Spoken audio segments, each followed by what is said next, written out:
if you are a writer or a GM or someone who would like to give me some advice, I'm totally open to criticism here. So, I want to be a better storyteller, game master. I'm trying something. And if you're watching this, I need your help.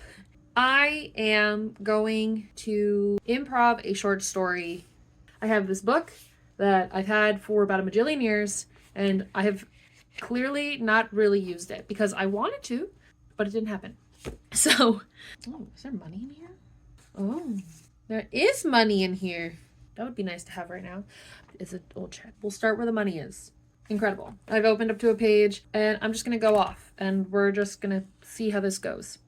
The scene is a witch's cottage. It is one of those old Hansel and Gretel kind of houses with the hay roof and the cobblestone walls and a large cauldron that sits center of the main room. The floors are wooden and old and almost decaying from their lack of finish. The walls are covered in bookshelves and the books on them are varying qualities and colors, some very old, some might even be considered new, but the covers on them seem maybe not sourced the right way.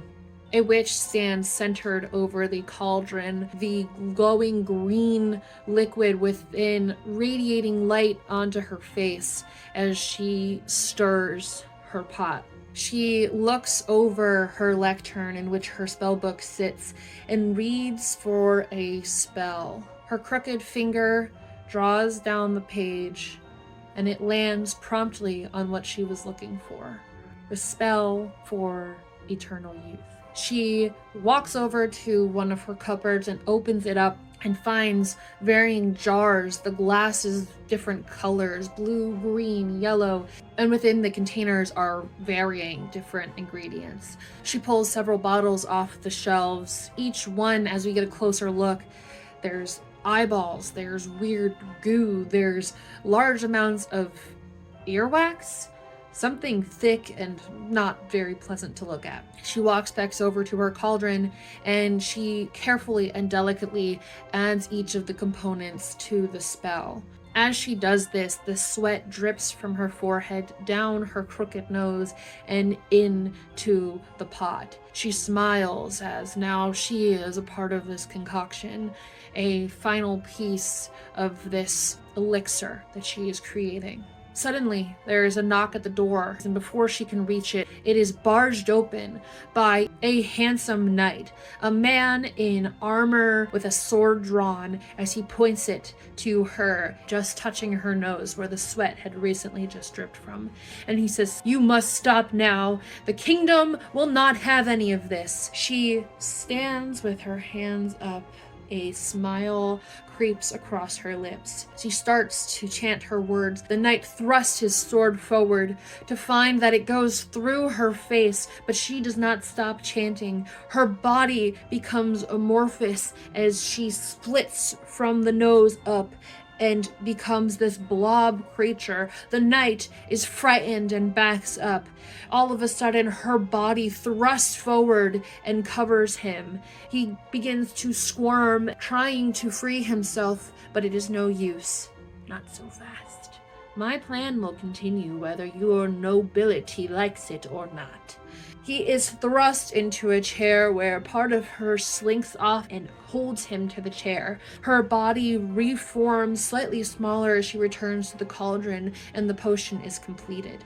She turns over to him as she scoops this liquid into a vial and she says, "You think that you could stop me that easily? You, just one night, while I, a powerful witch, has all of the power here?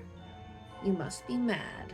The knight watches with wide eyes as she takes this glass and goes through a door on the far side of the room. As she opens it, we can see through into this bedroom, and on the bed, another woman, a more decaying woman.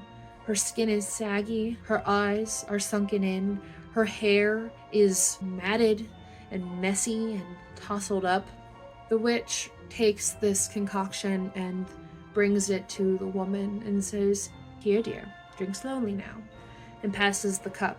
The frail hand takes it and, as instructed, drinks very slowly. From the other room, we hear the knight. What are you doing to her? Silence!